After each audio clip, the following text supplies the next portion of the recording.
Whether it's the products recommended to you online or that voice assistant in your pocket, there's this incredibly powerful technology working behind the scenes. It's called an artificial neural network. It's really the engine of this whole AI revolution, and today we're going to pop the hood and see exactly how it works. So that brings us to the big question, right? How does the machine actually learn to think? You might think it's some kind of magic, but the reality is way more interesting. We're not talking about a bunch of pre-programmed rules. We're talking about a system that can learn from huge amounts of data in a way that's, well, it's surprisingly similar to how our own brains do it. So here's our game plan. First, we're going to cover what a neural network actually is. Then we'll zoom right in on its most basic building block, the neuron. We'll see how these neurons link up to form these powerful networks, check out a couple of specialized types for different jobs, and then finally, we'll get to the really cool part, how they actually learn. All right, so what is a neural network? Well, the core idea didn't just pop out of a math textbook. It's actually this brilliant piece of engineering that's directly inspired by the most complex thing we know of, the human brain. At its heart, an artificial neural network, or ANN for short, is a model that tries to copy the way our brains handle information. It's not a physical thing, but a powerful system of interconnected digital neurons that work together to find patterns in data. And to get the artificial version, you really have to start with the original blueprint. Our brains have billions of these neurons, all firing tiny electrical signals across connections. It's this incredibly complex, efficient web that AI researchers have been trying to replicate in code. Okay, so if the whole network is the brain, what's the individual brain cell? Let's zoom in and look at the anatomy of a single artificial neuron. This is the fundamental piece of the puzzle. This right here is the digital version. It's often called a perceptron. What it does is take all that messy, complex biology of a real neuron and simplifies it down to a clean, predictable mathematical function. It basically does three things. It takes in some information, it chews on it, and it spits out a single answer. Let's break that down. The neuron gets a bunch of inputs. Now, each of those inputs gets a weight, which is just a number that says how important it is. A higher weight means that input has more say in the final decision. All of those weighted inputs get added up, along with something called a bias, which is kind of like a little nudge that makes it easier or harder for the neuron to fire. Finally, that grand total gets passed through an activation function, which makes the final call and produces the output. Now, a single neuron by itself, it can only make a really simple decision. But the real power, just like in our own heads, comes when we connect millions or even billions of these things together into a huge, layered network. And most of these networks have this basic three-part structure. You've got the input layer, which is like the network's eyes and ears, just taking in all the raw data. That data then flows into the hidden layers. This is where the magic happens, all the heavy lifting and pattern finding. And finally, the output layer gives you the final answer, a prediction, a category, whatever it may be. And here's what it looks like all put together.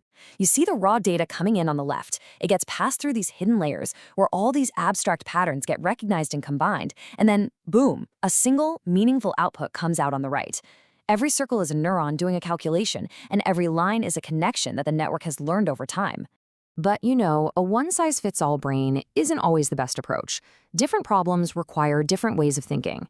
So, engineers have come up with specialized network designs, basically different kinds of artificial brains for different kinds of tasks. First up, let's talk about the visual experts of the AI world. Convolutional neural networks, or CNNs.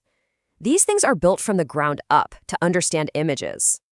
Check this out. When a CNN looks at a picture of a cat, it doesn't just see cat. The very first layers might just detect simple things like edges and colors. Then the next layers combine those into more complex shapes like whiskers or ears or eyes. This process continues, getting more and more abstract, until the final layer can say with high confidence, yep, that's a cat.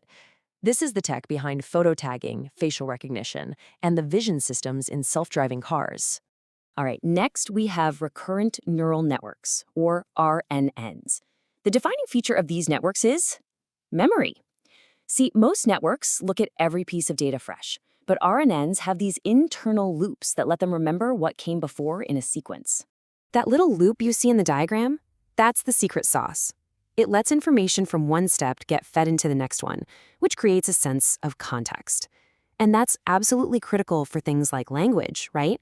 The meaning of a word often depends on the words that came before it. RNNs hold on to that context, and that's exactly why they're so good at things like language translation and understanding what you're asking your voice assistant. So we've got the structure, the architecture, but how does a network go from being this empty shell to a powerful tool that can solve problems? This is where we get to the most important part, the learning process itself. Okay, a key piece of this learning puzzle is the activation function. Think of it like a gatekeeper. After a neuron adds up all its inputs, this function decides if that signal is important enough to pass on to the next layer. It's the go or no-go switch. And really importantly, these functions let the network learn the complex, messy, curvy patterns we see in real-world data, not just simple straight lines. The sigmoid function is a classic example. It doesn't matter what number you feed into it, it's going to squish the output to be a value somewhere between 0 and 1. This is super useful when you want the neuron's output to be a probability. Like, what's the probability this image is a cat? So the network makes a guess, but how does it know if it was a good guess or a terrible one? Well, that's the job of the loss function. Think of it like a scorecard. It compares the network's prediction to the actual right answer and spits out an error score. A huge score means the network was way off. A tiny score means it's getting warmer. And of course, you can't use the same scorecard for every single game. Predicting a house price is totally different from classifying an image, so you need different ways to measure the error. The main takeaway here is that the loss function is always picked to fit the specific problem you're trying to solve. And this brings us right to the heart of learning. The network has its error score. The entire goal of training is to make that score as small as humanly, or I guess artificially, possible. Optimization algorithms are just the methods the network uses to do this. They systematically go back and adjust all those millions of internal weights and biases, making tiny little tweaks over and over again to try and get a better score next time. You know, there's a really great way to think about the most common optimization method, which is called gradient descent. Just imagine you're blindfolded, standing somewhere on a giant hilly landscape. Your goal is to get to the lowest possible point, to the bottom of a valley. You can't see the whole map, so what do? You feel the ground right where you are, that's the gradient, and you take a small step in the steepest downward direction. You just keep doing that over and over, and eventually you'll find your way to the bottom. That's exactly what the network is doing. So, by mimicking the very structure of our own brains, we are literally teaching machines how to learn. We've built this incredibly powerful new tool for seeing patterns in the world and making sense of mind-boggling complexity. Which really just leaves us with one fascinating final thought. As these artificial brains get more and more capable, what will they in turn teach us?